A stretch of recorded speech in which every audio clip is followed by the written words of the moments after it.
National Bible Quiz 2021 lessons on Introducing Jesus. We're learning about who is Jesus. And this week, it's about Jesus' authority over nature. Now, before we get into this week's lesson, let's have a short recap on the previous one, which was on Mark chapter 2, verses 1 to 12. We saw that Jesus healed a paralyzed man. Why did Jesus do so? And what does this tell us about him? Pause the video and take some time to discuss this. Alright, I hope you're all caught up. Before we jump into this week's passage, here's a question to get your mind going. What do you do whenever you feel afraid or nervous? Take some time and talk about this with your friends. I hope you were comfortable talking to your friends about what makes you afraid or nervous. Now, let's look at this week's passage, which is taken from Mark chapter 4, verses 35 to 41. On that day, when evening had come, he said to them, "Let us go across to the other side." And leaving the crowd, they took him with them in the boat, just as he was.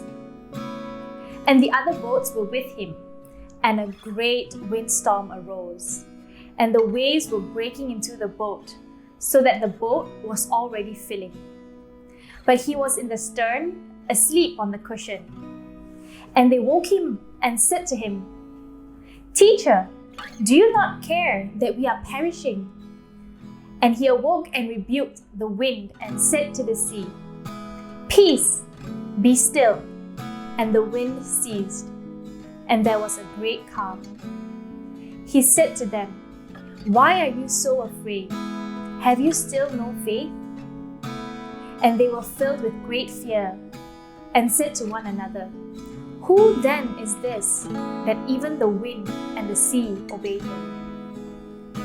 Now let's look further into this week's passage with these questions. And remember, take some time, pause the video, and discuss them in between. The first question is, what did Jesus and his disciples do in this Bible passage?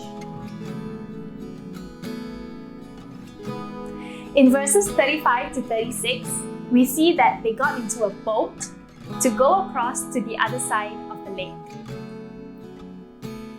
The next question is, what happened while they were in the boat?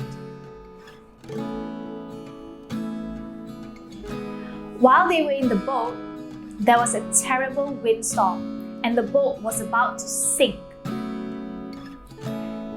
And during all this, Jesus was asleep in the boat. Why did his disciples wake him? They woke him up because they were afraid that they were going to drown. But what did Jesus do? And what happened after that? Well, Jesus rebuked the wind and the waves, and everything became calm. Jesus' disciples were afraid, and they said to one another, "Who then is this, that even the wind and the sea obey him?"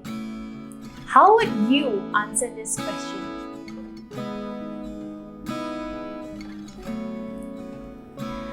I hope you had a good discussion talking about this question, and I hope that at the end, you came to the conclusion that Jesus is God. Let's think through what we just read. So far, the disciples of Jesus have seen the marvelous works that he has done. Healing the sick, casting out demons, teaching with great authority. And today, they witness him calming a raging storm to a whisper, just with a command.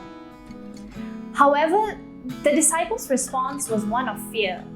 They were in fact afraid twice in the same event. They failed to recognize Jesus as God and King, and hence, they were afraid when faced with the storms and winds which threatened their lives. If they knew who Jesus was, their response wouldn't be one of fear, but faith and confidence. Secondly, they failed even after Jesus had calmed the storm, to see who he was, and this resulted in them being afraid of him. Their question was, "Who then is this that even the winds and waves obey him?" That has an obvious answer. Only God can do these things.